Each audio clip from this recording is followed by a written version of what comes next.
இந்திராணி வந்து எழுப்புறாங்க. எழுப்பிட்டு, "என்னம்மா இந்திராணி இவ்வளோ நேரம் தூங்கிட்ட? இதுக்கு போகவே இல்லையம்மா, என்ன டைம் பாருன்னு சொல்லு. 9:00 வருது." ஐயோ சித்தப்பா, நான் வந்துட்டு 4 மணிக்கு அலாரம் வச்சுருந்தேன், யார் மாற்றி வச்சதுன்னு தெரியலேன்னு சொல்லிட்டு ஷாக் ஆகுறாங்க.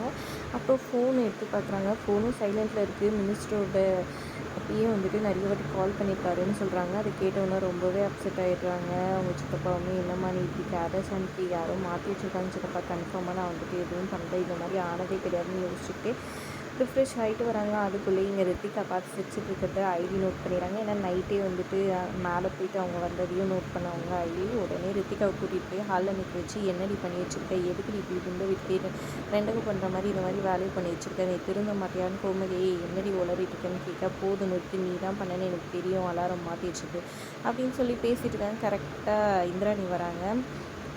"நீ தானே பண்ண ரித்திகா?" அப்படின்னு சொல்லி கேட்க, "இல்லை நீ, நான் எதுவும் பண்ணல, எனக்கும் அதுக்கும் எந்த சம்மந்தமும் கிடையாது, எனக்கு தெரியாதுப்பா" அப்படின்னு சொல்கிறாங்க. "பொய் சொல்லாது, எனக்கு நல்லாவே தெரியும்." "இல்லை நீ, நான் பண்ணவே இல்லைன்னு சமாளிக்கிறாங்க. "அப்படியா, சரி, அப்போ நான் ப்ரூஃப் பண்ணி காமிச்சிட்டா என்ன பண்ணுவேன்?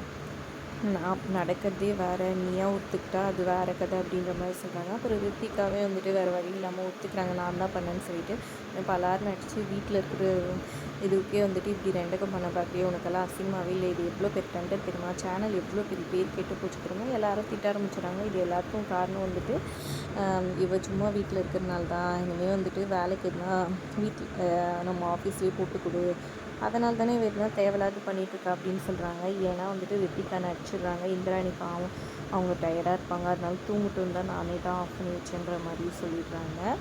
அதனால் எல்லாருமே நம்பிட்டு, சரி இந்த மாதிரி இன்னொரு நாளைக்கு பண்ணால் அவ்வளோதானே இந்திராணி சொல்லிட்டு போயிடுறாங்க. இன்னொரு பக்கம் இங்கே கபிலன் சிவாவை எப்படி தடுக்கிறதுன்னு யோசிச்சுருக்காங்க. அப்போ ரித்திகா ஒரு ஐடியா கொடுக்குறாங்க. "சூப்பர் ஐடியா, நீயே போய் அம்மா கிட்ட சொல்லுன்னு" சொல்கிறாங்க. அவங்க அம்மா கிட்ட போய் இந்த ஐடியா சொல்ல, "சரி சூப்பராக பாரு, இப்போ நான் பிளான் பண்ணுறேன்னு" சொல்லிட்டு டாக்குமெண்ட் ஃபைல் ஒன்று எடுத்துகிட்டு வந்து அவங்க கையில் கொடுக்குறாங்க கபிலன். அதை எடுத்துகிட்டு நேராக அவங்க வந்து சிவான்னு ரூமுக்கு போகிறாங்க.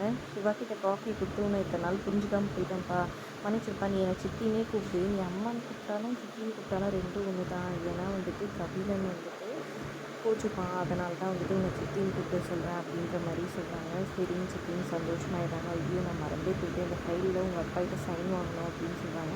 "அவ்வளோதானே சித்தி, நான் வாங்கிட்டு வந்து கொடுக்குறேன் வாங்க" அப்படின்னு சொல்லிட்டு சொல்கிறாங்க. ஏன்னா அவங்களுக்கு வேலை இருக்குன்னு சொன்னனால இவர் போயிட்டு வாங்கிட்டாருன்னு போயிடுறாரு. சிரிச்சுட்டு நிற்கிறாங்க அவங்க. நேராக சிவா போயிட்டு, "அப்பா இதில் சித்தி சைன்." "சித்தியா?" அப்படின்னு சொல்லி, "ஆமாம், அவங்க தான் என்னை கூப்பிட சொன்னாங்கன்னு" சொல்லிடுறாங்க.